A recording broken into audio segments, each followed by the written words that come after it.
They say a knight should be out there fighting battles and protecting humanity. But sometimes the greatest service is just showing folks that a man can hang up his spurs and build something new with good men at his side. Captain Augustus Dusty Rhodes, retired, Texas Knight, current captain of the For the Boys Captain Augustus Dusty. Rhodes leaned back in his well-worn captain's chair, boots propped up on the console, as his quantum spurs left faint blue trails in the recycled air of the bridge. The trails weren't nearly as impressive as they'd been during his active service days, but after 30 years as one of the rare and respected Texas Knights, he was perfectly content with a reduced flair and retirement. "Coming up on Frontier Station 7, Dusty," called Julio Rodriguez from the pilot station. The burly Venezuelan Terran had served as a colonial marine during the Divergent conflict, where he and Augustus had first bonded over their shared love of ancient Earth music and improbably effective last stands. "Much obliged, Jules," Augustus responded, adjusting his Stetson. Unlike the pristine dress hats of active knights, his was genuine leather, worn smooth by years of service and trading. "How are we looking on approach vectors?"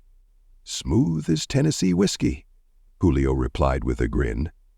His fingers moved across the controls with practiced precision, no quantum technology in his hands, just the hard-earned skill of a veteran pilot. "Station control already cleared us for Dock 12. They're expecting our lumber and terraforming components." Augustus nodded, glancing at the hollow demanipule showing their cargo manifest. The For the Boys wasn't the biggest trader in the sector, but she was reliable, sturdy, and, most importantly, crewed by men he trusted with his life. Men who, like him, had found the quiet civilian life after military service just a little too quiet. "Hey, Case," he called to his operations chief. "How those special oak barrels holding up in Cargo Bay 3? Chandler Case, 20 years in Terran Navy logistics before joining Augustus's crew, looked up from his console and gave a thumbs up. "Temperature and humidity holding steady at optimal levels, Cap. Those Kentucky bourbon distillers on New Nashville are going to be mighty pleased." "Good man," Augustus said with a satisfied nod. "Tommy, make sure the station knows we've got perishables and need priority offloading for Bay 3. Tommy O'Brien, former Frontier Guard communications specialist with a voice smoother than synths, was already ahead of him. "Already flagged it in our docking request, Cap. Station manager says he'll have a crew standing by. Also mentioned he's holding a case of that Martian scotch you liked as payment for that little side delivery we made last trip." Augustus grinned. The little side delivery had been a crate of genuine Earth chocolate for the station manager's daughter's wedding, the kind of courtesy that kept the For the Boys welcome at ports across the frontier. "Well now, that's the kind of news that makes a man's day," Augustus declared, swinging his boots off the console and standing up. His quantum spurs left faint blue trails as he stretched 30 years as a Texas Knight had left their mark in the quantum matrices, even if they weren't as flashy now that he was retired. The bridge of the For the Boys wasn't fancy by core world standards, no gleaming chrome or cutting-edge holographic interfaces. Instead, it reflected its crew.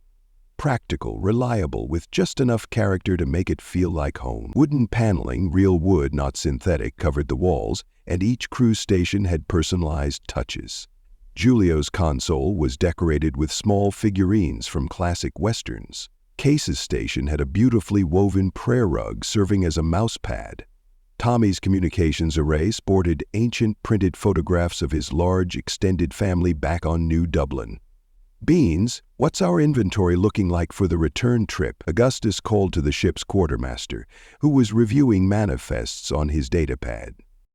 Benjamin Beans Miller, nicknamed during his Colonial Defense Force days for his uncanny ability to stretch supplies during long deployments, looked up with his characteristic thoughtful expression. "Stations offering fair rates on processed metals and colony expansion modules. Old Yorktown put in a special request for those irrigation components we talked about last month. And I've got a line on some genuine Texas mesquite seedlings that New Austin's agricultural division would pay premium rates for." Augustus nodded, mentally calculating the potential profits and time investments. This was the life he'd built after retirement from the Knights. 2 months of intensive trading runs with his hand-picked crew of military veterans, followed by 10 months of quiet ranching back on his property outside New Laredo. The boys all had similar arrangements: farms, ranches, family businesses, or just peaceful retirement cottages where they spent most of the year. But for these 2 months, they worked hard, traded smart, and reminded themselves that there was more than one way to serve with honor. "Let's lock in the irrigation components for old Yorktown," Augustus decided. "Those colonists have had a rough year with the drought. And the mesquite seedlings for sure.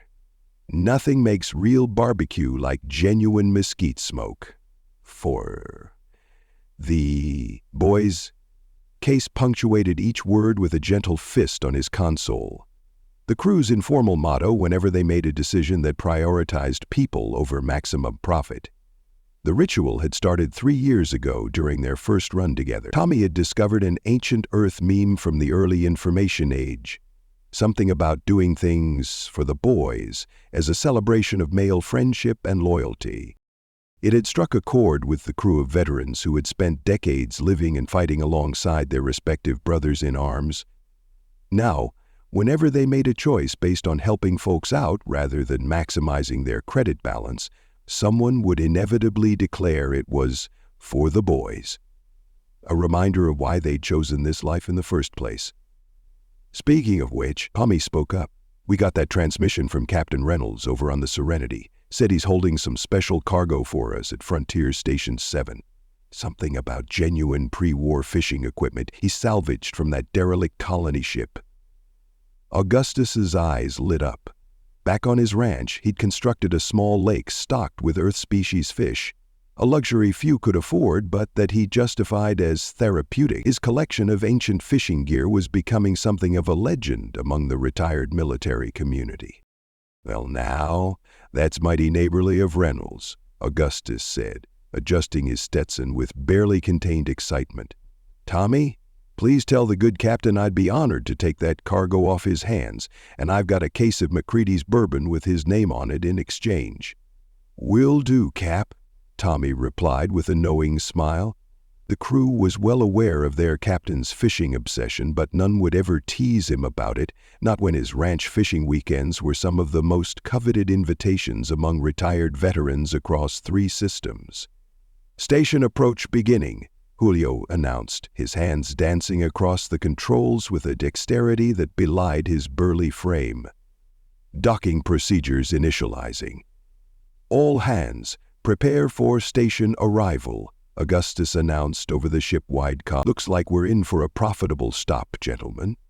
As the four the boys glided toward Frontier Station 7, Augustus felt that familiar satisfaction that had replaced the adrenaline rush of his night days. No quantum blade drawn in desperation, no battles against impossible odds. Just good men doing honest work, helping frontier colonies thrive while earning enough to keep their own lives comfortable.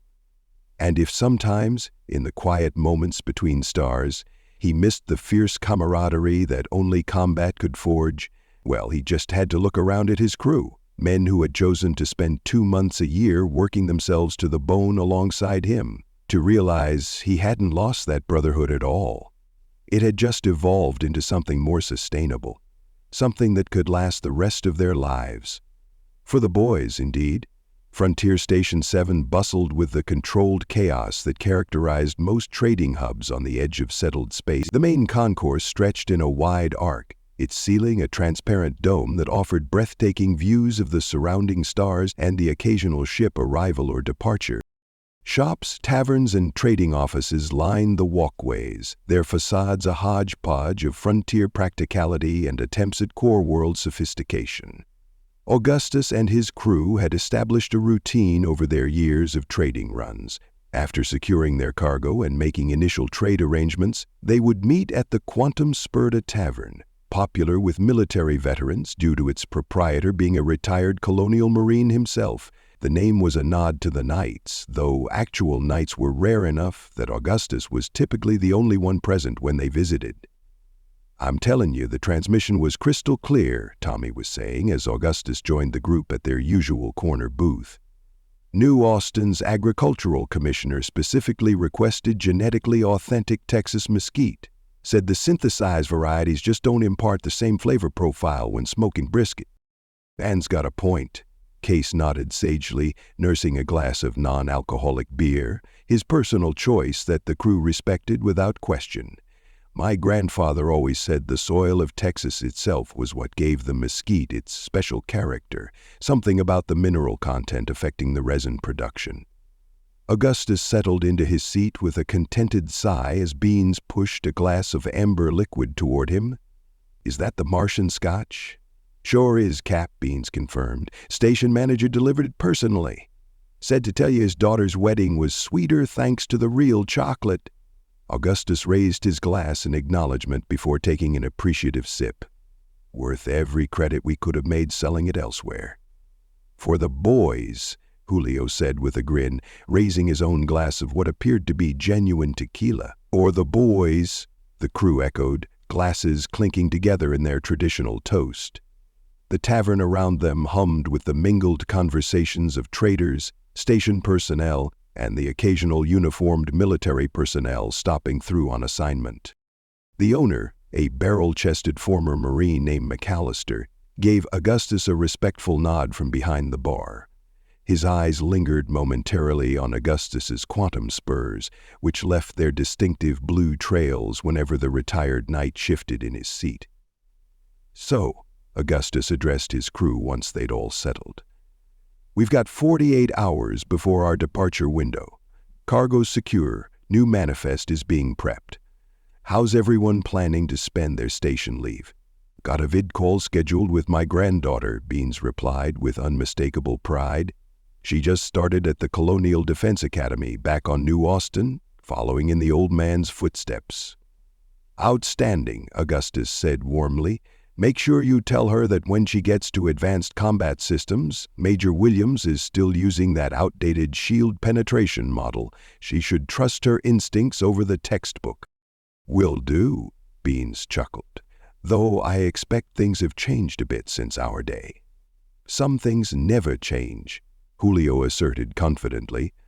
Soldiers still learn best by doing, not by reading. What about you, Jules? Tommy asked. Got plans for our downtime? Julio's face lit up. There's a music exchange in the station's community hub. Some colonists from New Nashville are teaching traditional Earth country music techniques, signed up for a guitar workshop. He patted the small instrument case he rarely traveled without.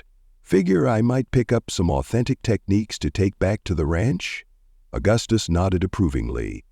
Julio's ranch back on New Sonora hosted regular music gatherings for the local community, becoming something of a cultural center in the otherwise quiet agricultural colony. Case is joining me for the fishing gear inspection, Augustus announced, clapping the operations chief on the shoulder. Captain Reynolds said it's quite the collection. Pre-war reels, hand-tied flies, something called a tackle box, that's apparently the genuine article. Man mentioned something about bamboo rods, Case added with a knowing look at Augustus. Real earth bamboo, not synthesized. Augustus's eyes widened slightly. Genuine earth bamboo fishing rods were collector's items, practically museum pieces. Well now, he drawled, attempting to sound casual despite his excitement. That sounds worth looking into. Tommy snorted into his drink. Cap, your poker face needs work. You look like someone just told you Christmas is coming early. The table erupted in good-natured laughter as Augustus shrugged, not bothering to deny his enthusiasm. A man's entitled to his passions, gentlemen. Some collect ancient weapons, some collect music. I happen to appreciate the fine art of fooling fish with fancy sticks. Speaking of collections, Tommy interjected, I'm heading to the station archives. They've got some original broadcasts from old Earth that I'm hoping to copy for my pre-digital media library. Something called The Big Game that apparently was a major sporting event involving men in padding fighting over an oddly shaped ball. American football, Augustus nodded knowingly. My great-grandfather had recordings, fascinating cultural artifact. Their conversation was interrupted as McAllister approached their table, carrying a tray with a bottle and fresh glasses. "Gentlemen," the tavern owner greeted them, his eyes lingering respectfully on Augustus's quantum spurs. "We just received a shipment from New Kentucky. Thought you boys might appreciate a sample on the house." He set down the bottle, a rich amber liquid in hand-labeled glass, the mark of small batch production rather than industrial synthesis. 15-year barrel-aged bourbon, made with genuine earth-strain corn and aged in white oak. First harvest from the New Kentucky settlement's original plantings. "Now that," Augustus said with appreciation, "is a mighty fine gesture, McAllister." The tavern owner shrugged. "Veterans look after their own, no matter what branch or rank." His gaze again briefly touched on Augustus's spurs. "Some served in rarer capacities than others, but we all did our part." McAllister poured a small measure into each glass, except Case's, whom he provided with a special reserve of non-alcoholic cider instead. "To the quiet life," he proposed as a toast. "The quiet life," the crew echoed, though Augustus noted the slight twinkle in each man's eye that suggested none of them truly wanted things too quiet. As McAllister returned to the bar, Augustus leaned forward. "Actually, before we all scatter to our respective interests, there's a bit of business to discuss." He pulled a small data chip from his pocket and placed it on the table. "Got a message from Colonel Martinez back at Central Command." The mood shifted subtly as the men's attention focused. They might be retired, but old habits died hard when command was mentioned. "Nothing serious," Augustus assured them, noting their reactions. "Just an advisory about some trade opportunities opening up in the Perseus sector. The Colonial Authority is establishing 3 new outposts and looking for experienced traders familiar with frontier conditions." "Perseus is pretty far out," Case observed. "Nearly 2 weeks' journey from established supply lines." Augustus nodded. "That's why they're reaching out to retired military specifically. They need traders who can handle themselves if things get complicated." He held up a hand as he saw concern flash across some faces. "Not combat complicated, just the usual frontier challenges, unpredictable weather systems, evolving colonial needs, maybe some diplomatic flexibility with the local settlements." "Sounds like good business," Bean said thoughtfully. "Perseus colonies would pay premium rates for reliable suppliers. Could make our usual 2-month run significantly more profitable." "That's what I figured," Augustus agreed. "But it would mean adjusting our usual route, possibly extending our active period by an extra few weeks to make it worthwhile." He looked around the table. "I know we all have our arrangements back home. Don't want to disrupt anyone's plans." The men exchanged glances, a silent communication born of years serving together. "My ranch foreman's been looking for more responsibility," Julio offered first. "He could handle an extra few weeks of oversight." "My youngest just took over the family business," Tommy added. "Been trying to prove he doesn't need the old man looking over his shoulder. Might do him good to have a little more solo time." Case and Beans nodded their agreement, each having made arrangements over the years for the possibility of extended runs. "Well then," Augustus said with a smile, "I'll tell the Colonel we're open to considering the Perseus routes for next season. Let's use our station time to gather any information we can about what those colonies might need." "For the boys?" Case suggested with a raised eyebrow. Augustus considered this, then shook his head. "This one's just good business. Nothing wrong with profit when it's earned. Honestly delivering needed supplies to folks building new lives on the frontier." The subtle distinction was important to their shared ethos. "For the boys" was reserved for decisions that prioritized people over profit. The special deliveries, the discounted rates for struggling colonies, the emergency runs to communities in need. The Perseus opportunity was simply smart trading that aligned with their skills. "To good business, then," Beans proposed, raising his glass. "And station leave well spent," Augustus added as they clinked glasses once more. As the evening progressed, the conversation drifted to stories from their service days. Not the battles or the dangers, but the moments in between. The practical jokes played on new recruits, the unexpected friendships forged with allies, the time Julio had attempted to teach his squad harmonics using his guitar, with spectacular and slightly explosive results. These were the bonds that had brought them together for this second career. Not the adrenaline of combat or the glory of military service, but the simple truth that, after decades in uniform, they understood each other in ways that civilians never could. When they finally parted ways for their individual pursuits, Augustus found himself pausing on the concourse, watching the stars through the station's dome. His quantum spurs left faint blue trails as he shifted his weight, the matrices still responding to his movements even in retirement. He thought about the Perseus opportunity and the decision to extend their trading period. Some might wonder why men who had earned comfortable retirements would choose to spend even more time working the challenging frontier routes. But for Augustus and his crew, the answer was simple. It was never really about the trading at all. It was about finding a reason to be together, to continue the brotherhood that had defined their adult lives, to share a purpose that gave their considerable skills meaning beyond the battlefields they'd left behind. For the boys, indeed, before the boys cruised through the dark between systems, its conventional drives humming with the steady rhythm that experienced travelers recognized as perfect calibration. Inside, the ship settled into the comfortable routine of deep space transit, a 48-hour journey from Frontier Station 7 to their next stop at Old Yorktown.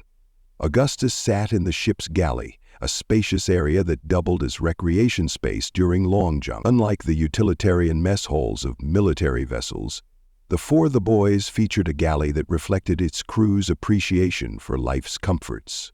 Genuine wood tables, comfortable seating, and a cooking area that would make many planet-side restaurants envious. "You sure you don't want me to take over, Cap?" Case asked, watching as Augustus carefully tended to several pans on the cooking surface. "Appreciate the offer," Augustus replied, flipping what appeared to be genuine cornbread in a well-seasoned cast-iron skillet. But a man doesn't share his chili recipe with just anyone. Not even his crew. The galley filled with the rich aromas of Augustus's famous 7-system chilita recipe he'd perfected over decades of service, incorporating ingredients from various human colonies. The dish had become something of a tradition during their runs, prepared only when they were safely between ports with time to properly enjoy it. Julio sat nearby, his fingers moving deftly across the strings of his guitar, working through melodies he'd learned during the station. The soft notes provided a pleasant backdrop to the domestic scene, a stark contrast to the military precision that had defined their previous careers. "Mail drone synced during our departure," Tommy announced, entering the galley with his datapad. "Got messages for everyone." He began distributing personal communications to each crew member, a service he provided as communications officer that went beyond his official duties. "Thanks, Tommy," Beans said, accepting his messages. "Anything from Central Command about those Perseus routes?" "Actually, yes," Tommy confirmed, handing Augustus a specially marked data chip. "Came through on the encrypted channel. Colonel Martinez's authorization codes." Augustus nodded, pocketing the chip for later review. Operate the future. Right now, Chile took precedence over business, an ordering of priorities that would have been unthinkable during their active service, but felt perfectly natural in their current lives. 30 minutes to Chile time, gentlemen," he announced, adding a precise measure of what appeared to be genuine Mexican chocolate to the simmering pot, his secret ingredient. "Beans, those corn tortillas ready?" "Warming in the oven, Cap," Beans confirmed, his role as quartermaster extending naturally to galley assistant during these special meals. "And I've got those pickled jalapenos from New Sonora prepped on the side." As the meal approached completion, the remaining crew members filtered in. The ship essentially ran itself during transit, requiring only minimal monitoring that could be handled remotely if needed. This was the true luxury of their custom trading vessel, the ability to gather as a crew not out of necessity, but out of choice. "Smells like victory," Case declared, helping Beans set the large wooden table. "Victory over what?" Tommy asked with a chuckle. "We haven't faced anything more dangerous than customs inspectors in years." "Victory over ordinary living," Case replied without hesitation. over the notion that men like us couldn't find purpose after hanging up our uniforms. The statement hung in the air, resonating with each of them in different ways. They had all faced the same challenge upon retirement, finding meaning after decades of serving in military organizations where each day might bring life or death decisions. The transition to civilian life had been harder than any of them had anticipated, though few had admitted it aloud. "I'll drink to that," Augustus said, transferring the large pot of chili to the table. His quantum spurs left faint blue trails with each step, a reminder of his unique service history among them. "Seven-system chili is served, gentlemen, best enjoyed with good company and better stories." They settled around the table, the familiar ritual of Augustus's chili night bringing a comfortable structure to their journey as they filled their bowls and added customized toppings. More jalapenos for Julio, extra cheese for Tommy, a specific ratio of sour cream for Case. Conversation flowed easily. "Got word from my son at the academy," Beans mentioned between appreciative bites. "Says they're still teaching that military history course using the old Admiral Freeport lectures. Apparently, the section on the divergent conflict still features our old units prominently." "Those poor cadets," Julio laughed, "having to memorize our battle actions like we were something special." "We were something special," Tommy countered. "Third Frontier Group, highest efficiency rating 3 years running." August listened to the familiar banter with a small smile. The years had softened the edges of their service memories, leaving behind the camaraderie without the sharper recollections of what combat really entailed. It was a natural evolution, he supposed, focusing on the connections formed rather than the circumstances that forged them. "Speaking of special," he said, changing the subject slightly, "that fishing equipment from Captain Reynolds is even better than advertised." He pulled out his datapad, displaying images of intricately crafted bamboo rods, brass reels with delicate engraving, and hand-tied flies that resembled tiny works of art. Pre-war craftsmanship, the kind you just don't see anymore, even in custom work. "Man's passion for fishing equipment approaches religious devotion," Cade Stage whispered to Julio, who snorted into his chili. "Mock all you want," Augustus replied good-naturedly, "but when you're enjoying fresh-caught rainbow trout at the ranch next season, remember who provides such luxuries." "Speaking of next season," Tommy interjected, "did you review that Perseus data from Colonel Martinez, Cap?" Augustus nodded, setting down his spoon, looked it over while prepping the chili base. "It's interesting. 3 new colonies being established simultaneously, all within relatively close proximity. Good trading opportunities, but with some unique challenges." "Such as?" Beans inquired, always the practical quartermaster. "For one, they are all specialized outposts rather than general colonies," Augustus explained. "One's focused on xenobotanical research, another's a deep space monitoring station, and the third is some kind of cultural preservation project." "Unusual combination," Case observed. "Specialized colonies typically get grouped with complementary operations for efficiency." Augustus nodded. "That's what caught my attention too. These would require tailored supply runs, custom cargo considerations, not your standard bulk deliveries." He took a thoughtful bite of chili before continuing. "But the compensation reflects the complexity. Central Command is offering triple the standard rates for the first year of supply contracts." A low whistle came from Julio. "Triple? That's significant. Comes with extended commitment," Augustus cautioned. "They want quarterly runs. 2 weeks on, 10 weeks off, repeated 4 times annually, instead of our usual 2-month annual schedule."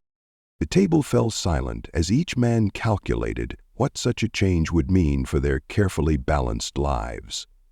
2 months of work for 10 months of peace had been their arrangement since forming this crew, a rhythm that allowed them to maintain both their brotherhood and their individual lives back home.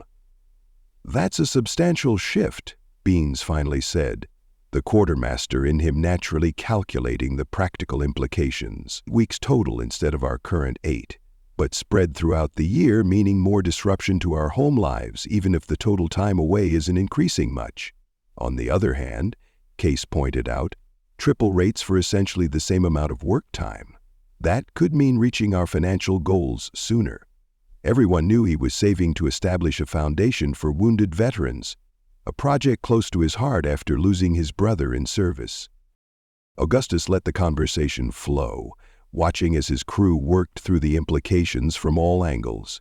This was how they functioned best, each bringing their perspective, no one rushing to judgment, respect for every consideration raised. "There's one more factor," he finally added when there was a natural pause.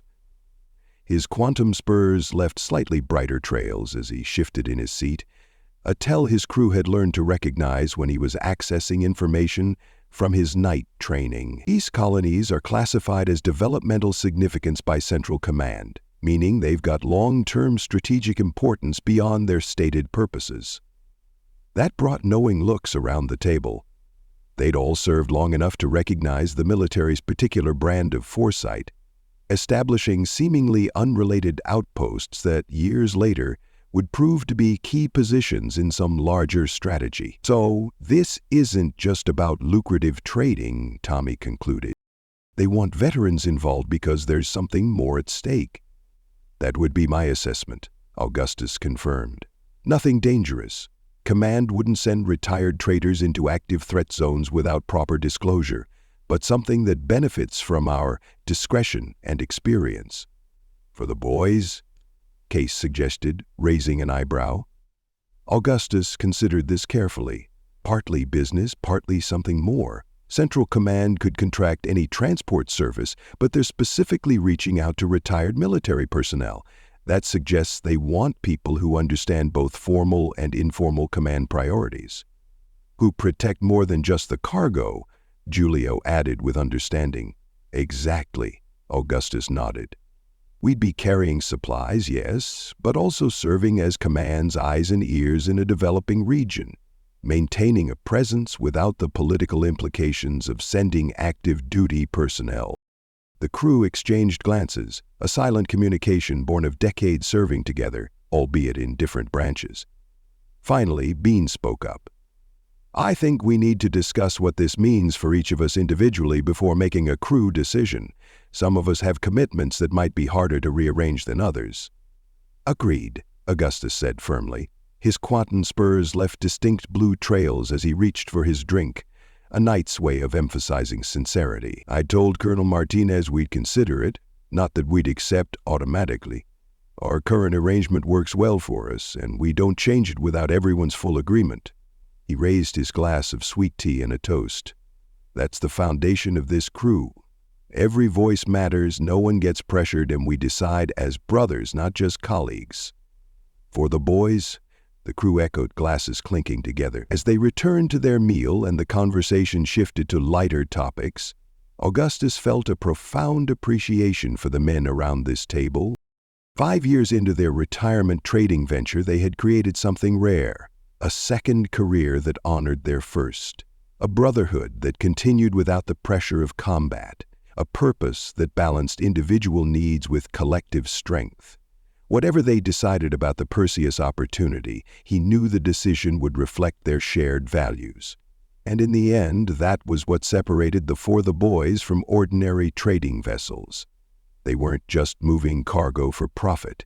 They were continuing a tradition of service in a new form. The ship's drives hummed steadily as the stars streaked by outside, marking their passage between worlds. But inside the galley of the For the Boys, time seemed to stand still, captured in a moment of perfect belonging that no military training could have prepared them for, yet every man at the table innately understood. Old Yorktown spread across the valley below in neat agricultural grids, interspersed with the striking red rock formations that had given the colony its name. From the observation deck of the For the Boys, the settlement looked peaceful, productive, a testament to human determination on a world that had initially resisted terraforming efforts. Dock Control has cleared us for landing pad 7, Tommy reported, joining Augustus at the view. Agricultural inspection team will meet us on arrival to clear the irrigation components. Standard protocols. Augustus nodded, watching as the russet landscape grew larger in their approach. Any word on those drought conditions Beans was concerned about? Station bulletin mentioned they've had no significant rainfall for nearly 7 months local time, Tommy confirmed. The reservoir levels are at 30% capacity. Those irrigation components we're delivering aren't just business. They're essential infrastructure at this point. This was why Augustus valued Tommy's role beyond simple communications. The man had a talent for gathering the contextual information that transformed a standard delivery into a meaningful contribution. Might be we adjust our pricing then, Augustus mused, his quantum spurs leaving faint blue trails as he turned from the viewport. No sense in charging full market rates to folks facing hardship. For the boys? Tommy suggested with a knowing smile. For the community, Augustus corrected gently. Sometimes doing right by people is its own reward. As they made their final approach, the rest of the crew prepared for landing procedures. Despite being a trading vessel rather than a military craft, the For the Boys operated with the precision and discipline that came naturally to men who had spent decades in service. Atmospheric entry complete, Julio announced from the pilot station. Local weather conditions showing high crosswinds, but nothing the old girl can't handle. Landing struts deploying, Case confirmed from operations. Cargo bays prep for offloading. Augustus settled into the captain's chair, watching as his crew executed a textbook landing approach. The ship responded beautifully to Julio's skilled hands, compensating for the crosswinds with barely a shudder as they descended toward the designated landing pad. Beans, Augustus called to the quartermaster. Let's prepare Package B for the colony administrator. Beans nodded without needing further explanation. Package B was one of several goodwill offerings they maintained for various circumstances. In this case, a selection of luxury foodstuffs and medical supplies that weren't part of their official cargo, but could make a significant difference to a colony facing hardship. The For the Boys settled onto landing pad 7 with barely a tremor, its systems powering down to ground configuration with practiced efficiency. Through the viewport, Augustus could see the welcoming committee approaching, a mix of agricultural officials and what appeared to be colony leadership. "Showtime, gentlemen," he announced, standing and adjusting his Stetson. His quantum spurs left distinctive blue trails across the deck plating, the mark of his knight heritage that still commanded respect throughout human space. "Let's remind old Yorktown why they preferred doing business with us rather than corporate transporters." The crew moved with purpose, each man falling naturally into his role for planetside operations. This was where their years of military training still served them well. The ability to assess a situation quickly, adapt to local conditions, and present a unified professional front that inspired confidence. As the main hatch opened, the dry heat of old Yorktown rushed in, carrying the distinctive scent of the colony's red soil and native sage-like vegetation. Augustus led his crew down the ramp, his quantum spurs leaving subtle blue trails that the colonists noticed immediately. The rare sight of a retired knight still prompted whispers of respect wherever they traveled. Captain Rhodes, a weather-beaten man in practical colonial attire, stepped forward, extending his hand. "Administrator Freeport, Old Yorktown welcomes the For the Boys back to our humble colony." His eyes briefly tracked the blue trails left by Augustus's spurs, a flicker of reverence crossing his features, before he returned to his professional demeanor. Augustus clasped the offered hand firmly. "Administrator, good to see Old Yorktown still standing strong despite the challenges I've heard you're facing." Report's expression reflected both weariness and determination. 7 months without rain takes its toll, Captain. Those irrigation components you're carrying represent hope for many of our outlying communities. "Then we'd best get them distributed promptly," Augustus replied. With a subtle nod to Beans, he added, And we've brought a few additional items that might help ease some immediate pressures while the new systems are being installed. Administrator Freeport's eyes widened slightly as Beans directed the offloading of Package B alongside the contracted cargo. Captain, these supplies aren't in our purchase order. We haven't arranged payment for... Consider it a gesture of goodwill between long-standing trading partners, Augustus interrupted smoothly. Old Yorktown has always dealt fairly with us. It's only right we return the courtesy when times are challenging. The genuine gratitude in Freeport's expression confirmed they'd made the right decision. This wasn't charity. It was relationship building, the kind of business practice that established trust and loyalty far beyond what contracts could secure. If you'll direct us to your storage facilities, Case interjected professionally, we can begin offloading the irrigation components. Our manifest includes the technical specifications your engineers requested. As the formal business proceedings began, Augustus took the opportunity to observe the colony more closely. Despite the drought conditions, Old Yorktown showed the resilience typical of frontier settlements.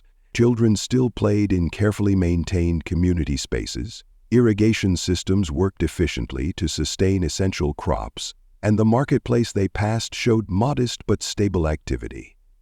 Your colony's holding together well despite the circumstances, Augustus commented to Administrator Freeport as they walked toward the administration building.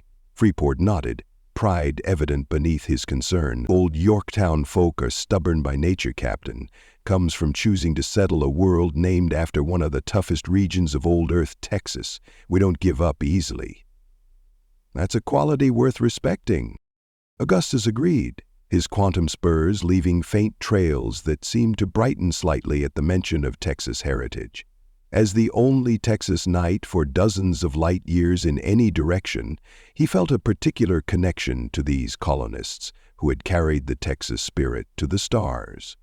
The administrator led them into a modest but formal meeting room, where the formal transfer of goods would be documented. The colony's head engineer was already reviewing the specifications for the irrigation components, her expression shifting from concentration to relief as she confirmed they matched exactly what had been requested. These will work perfectly, she announced to Freeport before turning to Augustus with unconcealed gratitude. You have no idea how crucial these components are, Captain. Our existing systems are patched together with locally fabricated parts that won't last another season. Augustus waved off the thanks with practiced humility. Just doing our job, ma'am. Though I'd be lying if I said we didn't take particular satisfaction in delivering essential supplies rather than luxury goods. As Case and Beans coordinated the logistics of the transfer with the colony's staff, Augustus noticed a group of children gathered outside the administration building's windows. Pointing excitedly at his quantum spurs, the blue trails they left as he moved were clearly objects of fascination to youngsters who had likely never seen a Texas Knight in person. Administrator Freeport followed his gaze and smiled. You'll have to forgive them, Captain. We've only had one Knight visit Old Yorktown in the past 5 years. For most of these children, you're practically a legend stepped out of their history lessons. Augustus chuckled, not sure how I feel about being a historical artifact just yet. He winked at the children, deliberately taking a few steps that left more prominent blue trails, earning gasps of delight from his impromptu audience. Actually, Freeport said, lowering his voice slightly, if you wouldn't mind, our community school has been studying the colonial expansion era, including the role of the Texas Knights. I'm sure the teacher would be eternally grateful if you could spare even 15 minutes to speak with the students. Augustus considered this. The Texas Knights had always been few in number, their quantum technology and specialized training making them a rare and respected force throughout human space. With active Knights focused on vital protection duties, retired Knights like himself were often the only ones civilians ever encountered personally. I'd be honored, he decided, knowing that such opportunities to connect with frontier communities were part of what made their trading runs meaningful beyond mere commerce. Tommy can handle the paperwork with your administrative staff while I stop by your school. Freeport's face lit up. That would be wonderful, and if your crew could join us for dinner tonight, the Colony Council would like to thank you properly for the generous adjustment you made to the irrigation components' pricing. "We accept with pleasure," Augustus replied, "though I should warn you. Julio will bring his guitar if encouraged, and Case will regale you with tales of his naval exploits, whether encouraged or not." A genuine laugh escaped the administrator. "Music and war stories are the lifeblood of colony gatherings, Captain. Your crew will fit right in." As Freeport arranged for a guide to take Augustus to the community school, he couldn't help but reflect on how different this life was from his active duty days as a knight. Back then, his quantum spurs had flared bright blue in combat, his specialized training deployed against threats that would have overwhelmed conventional forces. The respect his position commanded had been based on fear as much as admiration. Now, his spurs left softer trails as he toured a struggling colony, and the respect he received came from something entirely different. Not his capacity for decisive action in battle, but his crew's dedication to fair trading and community support. Both forms of service had their place, he supposed, but as he prepared to speak with colony children about a history he had personally helped shape, he found himself increasingly certain he had chosen the better path for his retirement years. For the boys, of course, but also for moments like these. The community dinner stretched well into Old Yorktown's evening, with Augustus and his crew seated at the center of a long table beneath strings of solar-powered lights. The colony's meeting hall had been transformed, with decorations that blended frontier practicality with genuine warmth. Hand-woven tablecloths, centerpieces of local rock formations, and plates fashioned from clay mined from the colony's red soil. And then, Case was saying, gesturing dramatically to the rapt audience of colonists, "The Admiral looks at our disabled cruiser, looks at the incoming hostiles, and says over the open channel, perfectly calm, mind you, 'Gentlemen, I believe this is where we demonstrate why humanity named its warships after prehistoric predators.'" Appreciative laughter rippled through the gathering. Case had a gift for storytelling that turned even tense military encounters into entertaining anecdotes, carefully edited to remove the true horrors of combat while preserving the courage and camaraderie. Augustus sipped his drink, a surprisingly decent colony-brewed beer, and watched his crew with quiet satisfaction. Tommy was deep in conversation with the settlement's communications specialist, likely exchanging technical tips that would benefit both parties. Beans had somehow ended up surrounded by the colony's agricultural planners, his quartermaster's expertise in resource management proving valuable to their drought mitigation efforts, and Julio, true to prediction, had brought out his guitar. He now sat among a group of colony musicians, teaching them a melody he'd learned at the station workshop while simultaneously learning their local variations on classic Earth songs. "Your visit has been good for morale," Administrator Freeport commented, taking the seat beside Augustus. "It's been a challenging year." "Happy to help," Augustus replied, "though I suspect the irrigation components will do more for morale than our dinner conversation once they're installed." Freeport nodded. "True enough, but sometimes people need both practical solutions and a reminder that they haven't been forgotten out here on the frontier." He gestured around the gathering. "Look at them. For tonight at least, the drought is secondary to the pleasure of good company." Augustus understood completely. On the frontier, isolation often posed as much of a challenge as physical hardships. Regular contact with other settlements, with traders who brought not just goods but news and connections to the wider human sphere, these things were essential to colony well-being. "Your visit to the school was particularly appreciated," Freeport continued. "Teacher Grant said the children were completely enthralled. Apparently your explanation of how quantum spurs work was substantially more accurate than the textbook version." Augustus chuckled. "Textbooks tend to oversimplify. Quantum technology isn't just about the science. It's about the relationship between the technology and the person using it." His hand unconsciously moved to touch one of his spurs, feeling the familiar resonance of the quantum matrices within. "Hard to explain that in technical language alone." "The children were especially impressed by your demonstration," Freeport added with a smile. Several have already declared their intention to become knights when they grow up. Well, I hope I didn't oversell it, Augustus said, momentarily concerned.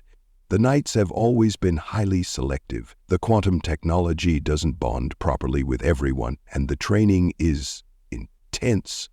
I imagine so, Freeport nodded respectfully, though from what I understand the psychological profile is as important as any physical aptitude. That's exactly right, Augustus confirmed, pleasantly surprised by the administrator's knowledge.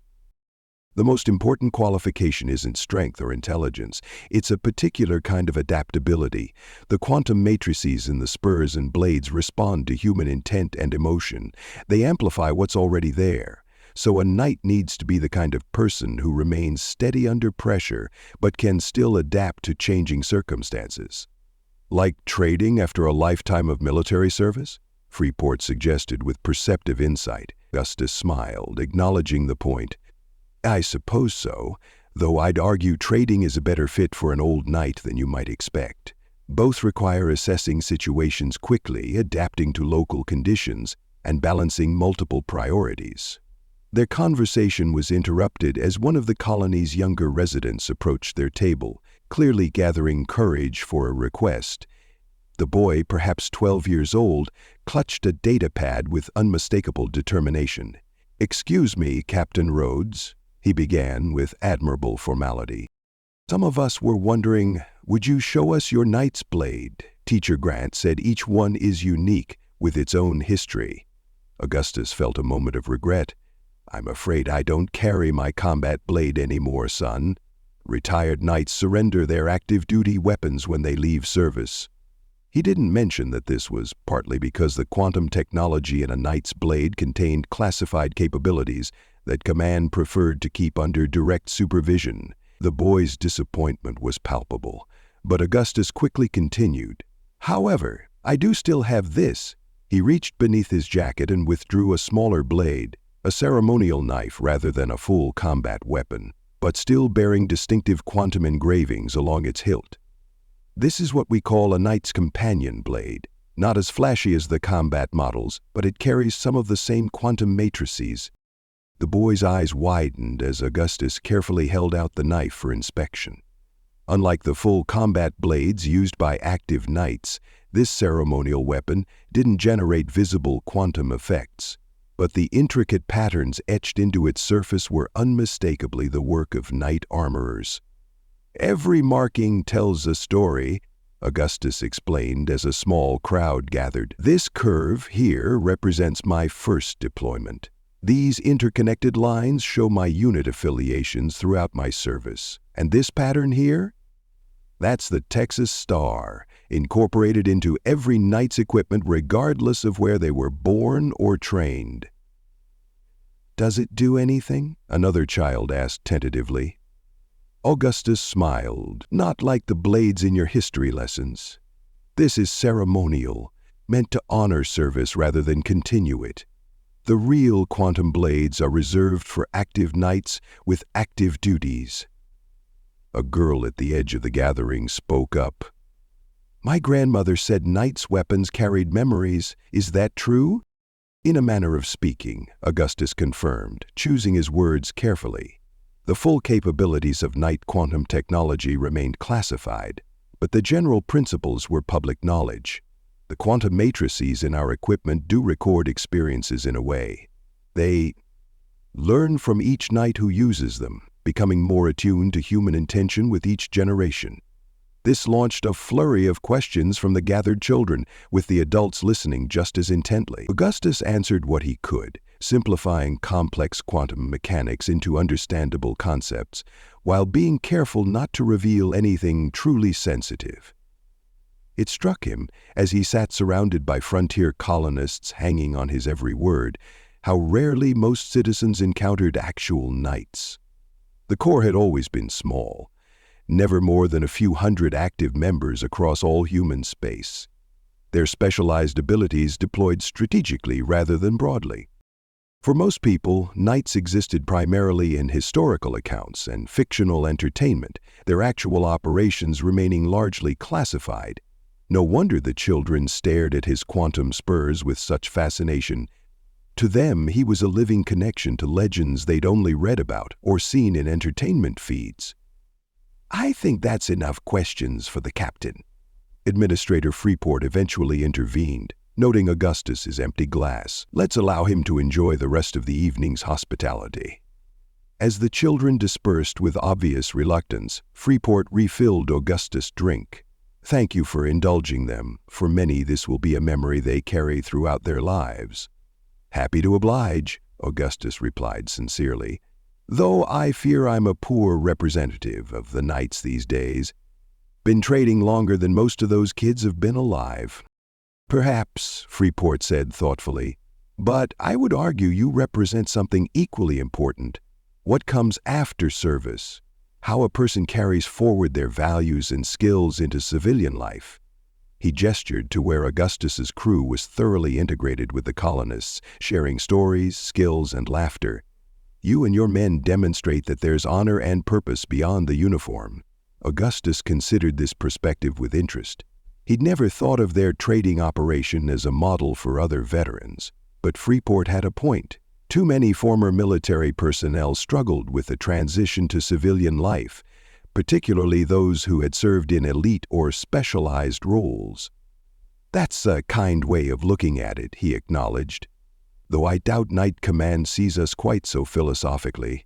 To them, we're likely just convenient assets, familiar with their protocols but no longer bound by active duty restrictions." Freeport smiled knowingly. "I was Colonial Defense Force before becoming an administrator. Trust me, Command always has multiple purposes for every decision. If they're encouraging retired knights to remain engaged with frontier development, there's strategy behind it." "No doubt," Augustus agreed. The quantum matrices in his spurs hummed faintly, responding to his thoughts about Knight Command, another aspect of the technology that few civilians truly understood. The connection between a knight and his equipment ran deeper than mere ownership. The quantum matrices adapted to their users over time, becoming almost extensions of their consciousness in ways that technical manuals couldn't fully explain. The evening continued with more music, more stories, and the genuine warmth that frontier communities excelled at generating, despite, or perhaps because of, their isolation. By the time Augustus and his crew prepared to return to their ship, they had cemented relationships that would serve both parties well in future trading runs. "You'll have our full inventory of needs for your return trip by 900 tomorrow," Administrator Freeport promised as they said their goodbyes. "And Captain, thank you again for adjusting your rates on the irrigation components. It won't be forgotten."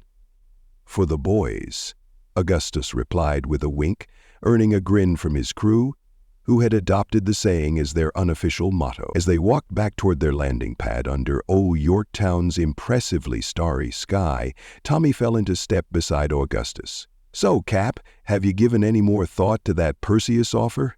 Augustus's quantum spurs left thoughtful blue patterns as he considered the question. "I'm leaning toward accepting," he admitted. "Tonight reminded me why we do this, not just for profit, but for connection. Those Perseus colonies will need that even more, being so far from established routes." "Case and I were thinking the same," Tommy nodded. "Beans is still running the numbers, but he thinks the increased profit would offset any logistical complications." "And Julio?" Tommy grinned. "Says he'll go wherever his guitar is welcome and the stories are good," Augustus chuckled. "Sounds about right." He looked up at the stars, thinking about the Perseus sector. Unexplored territory, new challenges, communities taking shape on distant worlds. "We'll make our decision after completing this run. For now, let's focus on making sure old Yorktown gets everything they need before we depart." His quantum spurs left bright trails as they continued toward their ship, not the brilliant flares of combat readiness they had once displayed, but steady, reliable patterns that reflected his current purpose. No longer a warrior, primarily, but still serving in his own way. For a retired knight with decades of service behind him, that seemed like a fitting next chapter, not just for him, but for the boys who had chosen to share it. The loading procedures for their departure from Old Yorktown proceeded with military efficiency the following morning. Augustus supervised from the cargo bay, his quantum spurs leaving faint blue trails as he moved between shipping containers and supply crates. "Final manifest confirmed," Beans reported, checking items off on his data. Agricultural products at 80% capacity, cultural artifacts at 15%, and those specialty minerals from the Northern Ridge at 5%. Total value exceeds our delivery by 17%, a solid profit margin. "And the water purification filters?" Augustus inquired, remembering a late addition to their acquisition list. "Secure in Bay 2? Beans confirmed. "New Nashville will pay premium rates for those. Their municipal systems are due for complete overhaul next quarter." Augustus nodded with satisfaction. This was the rhythm they had perfected over 5 years of trading, a careful balance of profit-driven decisions and community-supporting choices. Their reputation along the frontier routes had grown steadily, with colonies specifically requesting the "for the boys" when they had critical supplies to move or receive. "Captain Rhodes?" A colony technician approached, holding a small, carefully wrapped package. "Administrator Freeport asked me to deliver this to you personally before departure." Augustus accepted the package with curiosity. It was heavier than its size suggested, wrapped in hand-woven cloth that displayed Old Yorktown's distinctive red and gold pattern. "He said it's a token of appreciation from the colony school," the technician explained, "for your time with the students yesterday." Unwrapping the gift carefully, Augustus found himself holding a beautifully crafted model of the "For the Boys," rendered in the red stone native to Old Yorktown. The detail was impressive, from the distinctive profile of the ship's hull to the miniature representation of the crew standing at the boarding ramp. At the base, a small plaque read, "For Captain Rhodes and crew, carriers of goods and goodwill across the frontier." "Well now," Augustus said softly, genuinely touched by the gesture. "That's mighty fine craftsmanship." "Our stone carvers are considered among the best in the sector," the technician said with evident pride. "Administrator Freeport mentioned you collect items of cultural significance from various colonies." It was a polite way of referencing Augustus's well-known habit of acquiring mementos from their trading destinations. Everything from his prized fishing equipment to traditional craftwork that decorated his ranch back on New Laredo. "Please convey my sincere thanks to the administrator and the school," Augustus said, carefully rewrapping the model. "This will have a place of honor in my captain's quarters." As the technician departed, Tommy approached from the communication station near the cargo bay entrance. "Final clearance received from Colony Control, Cap. We're approved for departure in 30 minutes. "Any last-minute transmissions from Central Command about those Perseus routes?" Augustus asked. Tommy shook his head. "Nothing new, though I did receive an interesting data packet from an old Navy contact stationed in that sector. Unofficial assessment of the developing colonies there.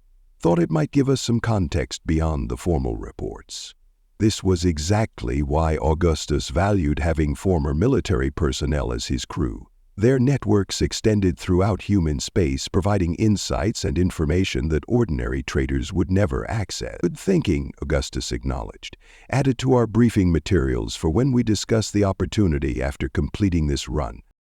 As the final preparations for departure continued around him, Augustus took a moment to step outside the cargo bay for one last look at Old Yorktown.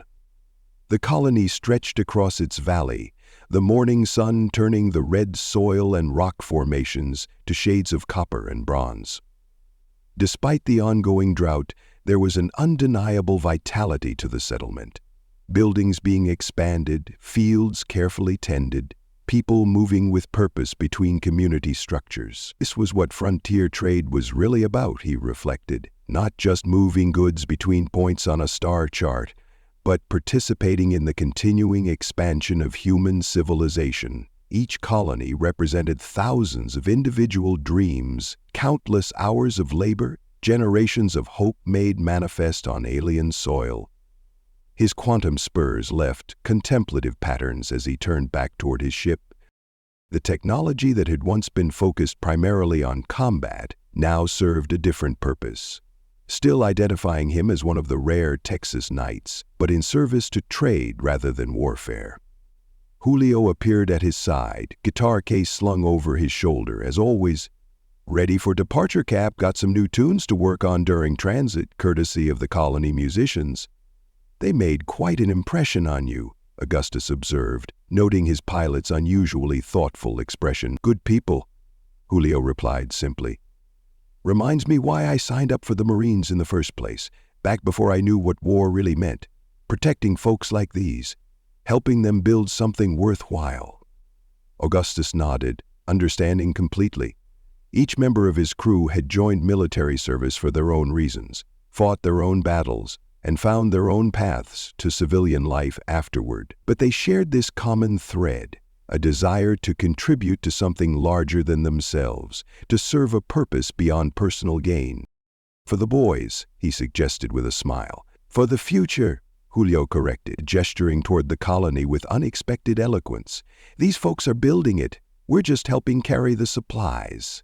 As they re-entered the ship and sealed the cargo bay doors, Augustus felt the familiar anticipation of departure, the transition from one community to the void between, carrying not just physical cargo, but connections between distant human outposts. The the boys lifted off with the precision that characterized all their operations, rising smoothly through old Yorktown's atmosphere toward the stars beyond. In the captain's chair, Augustus watched the colony recede on the view screen, his quantum spurs leaving satisfied blue patterns across the deck plating. "Course laid in for New Nashville," Julio reported from the pilot station. "Transit time approximately 72 hours at standard efficiency. Cargo secured and environment controlled where needed," Case confirmed from operations. "Communications clear, departure logged with colony control," Tommy added. "We're good to go, Cap." Augustus nodded, settling back as his ship and crew performed their duties with practiced ease. "Take us out, gentlemen. We've got promises to keep and schedules to maintain." As the boys accelerated toward its next destination, Augustus found himself contemplating the Perseus offer with increasing interest. New challenges, uncharted territories, communities in their earliest stages of development. It appealed to the same spirit that had led him to become a knight in the first place, all those decades ago. The difference was that now, instead of quantum blades and combat missions, he carried tradition and supplies, stories and connection. A different kind of service, but valuable in its own right. His quantum spurs hummed in agreement, the matrices still responding to his thoughts even in retirement. Perhaps that was the true legacy of a Texas knight. Not just the battles won or the capabilities demonstrated, but the spirit that continued to find ways to serve long after the formal duty had ended. For the boys, for the colonies, for the future they were all building together, one trading run at a time. Many thanks to channel member and Pathfinder Freedocs for making this video possible. Thank you for listening to this story. I hope you enjoyed it. Be sure to leave this video a like and subscribe if you want to see more stuff like this. Video shares, memberships, and super thanks help the channel grow as well, so feel free to partner with this channel in that way as we grow. With that all said, thank you again for listening to the story, and thank you for your time. On the left side of your screen are some videos I think you might be interested in. I hope to see you in the next one.